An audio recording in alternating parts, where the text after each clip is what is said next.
Well, hey folks, Dave Nichols here.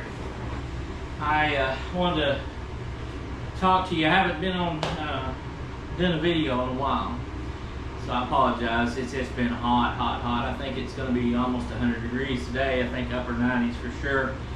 Last I looked, it was 93 out there now. So when I do this video, I'm not going to get too sweaty. I don't want to be out in the heat. But I've got a couple of things I want to show you. One of the things I want to show you today, talk to you about, is how you can actually make a chain on a chainsaw too aggressive. And you know, if you don't have a strong saw, it can't handle that kind of draw or pull. And I'm going to show you what I've done for a customer. They wanted me to make it aggressive, and I think I overdone it a little bit. But I want to show you another saw before we get into this. This is a little 170. I want you to see it. It's really pretty, and I'm really proud of it. It turned out very nice. You can see it here. Very nice little saw. It's a small saw, you know, it's really a homeowner saw or a limbing saw. Some people call it a limbing saw, but they run very good. And this one is for sale, but if anybody here local would be interested in it, you might holler at me. But I actually dyed this. If you see this has actually been dyed. The plastic has been dyed.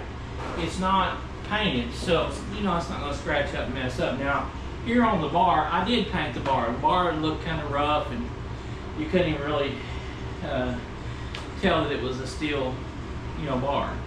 And so I went ahead and cleaned it up and painted it now. So this paint will scratch as time goes on, but it'll look good for a good while. But anyway, I just wanted to show you this. It looked good. I thought it was.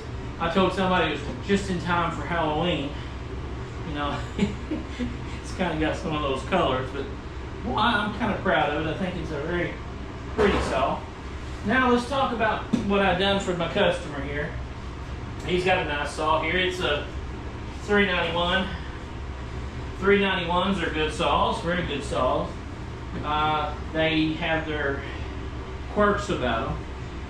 One thing that I have noticed with 311s and 391s, I've noticed that they really like to flood. So you have to be aware of that, especially this time of year when it's real hot. When you're first starting them up, they want to flood. Now I've done a full cleanup on this saw, and I readied it for winter time for cutting. Put a new kit in it, just got it all ready, new plug, new filters, the whole 10 yards, cleaned it up, sharpened the chain, done a little bit of tweaking on it, and it's just turned out to be a very nice saw. But here's where I really done a number on it. He wanted a very aggressive chain, and I gave him one, that's for sure. I went ahead and sharpened this on all the teeth on 20 degrees instead of 30 degrees. So that makes it a little more flat as it goes across the wood and grabs the wood. So now it's taking out big old chunks of wood, which is great. But he told me, he said, bring those rakers down pretty far. Well, unfortunately, I think on the rakers, I'm just quite sure I took them down too far. And I'm gonna take you out to some real hard oak out there. It's really hard. And you're gonna see how the saw reacts. You'll see that it's the chain being too aggressive. And it'll go through it. I mean, you go through it fast, especially being a hard oak wood. I mean, very old and hard. And but you'll hear that saw engine, because it's really working hard to pull that chain through the wood. Now, it's not a big deal. We can just kind of hold back a little bit instead of dogging into it like you normally would when you're cutting, or actually let the saw do the way that the saw do the work. You have to hold it back a little bit, and eventually as this thing starts dulling down, it won't be as bad. But right now I have got this chain absolutely too aggressive. I mean, it's just a fact, it's too aggressive. I just thought the saw could pull that power, and it just can't quite. But anyway, I want you to look here and see. Here is,